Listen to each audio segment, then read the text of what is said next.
Hi guys! Kahapon ay nagpunta kami ng Mall of Asia para makijoin sa LEGO activity na ito. So upon entry, kailangan mo mag-register at bibigyan po kayo ng papel kung saan nandun nakalista yung mga list of activities na kailangan gawin.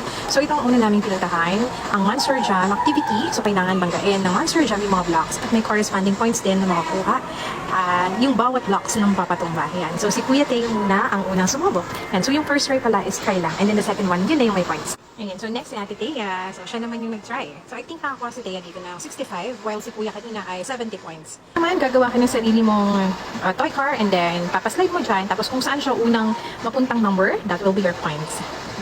Exciting to. Ito naman yung sipa. So hindi siya marunong sa sikot tsaka sa paa. So sabi ni Kuya, sa kamay na lang. Kasi tingnan mo naman yan. Nakakatawa.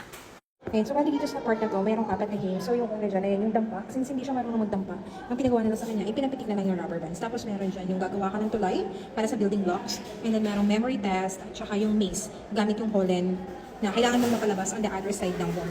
So ayan, nakakuha siya ng points din dito. So ito yung sinasabi kong gagawa ng tulay, tapos ipapaibabaw yung building blocks. Hindi ko kasi nakuhaan si Kuya Teo, kasi Ate Teo lang yung naabutan ko. So ayan, dapat hindi siya bumagsak. Ayan, so pwede mong ilagay kung ilan yung blocks na gusto mo. So ito yung sinasabi ko na maze.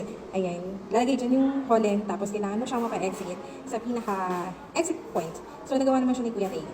Si Ate Teo, hindi niya na nagawa yun. Kaya kung anong score ni Kuya Teo, yun na lang din yung scores niya. Tapos, yan, kung mapapansin nyo meron doon Lego characters, ayun naman yung memory game. So, kailangan tandaan mo yung mga names ng mga Lego character doon at kailangan isulat mo kung ilan yung matatandaan mo. And that's it. Yan, super enjoy. Enjoy yung mga kids, pati na din yung mga parentals.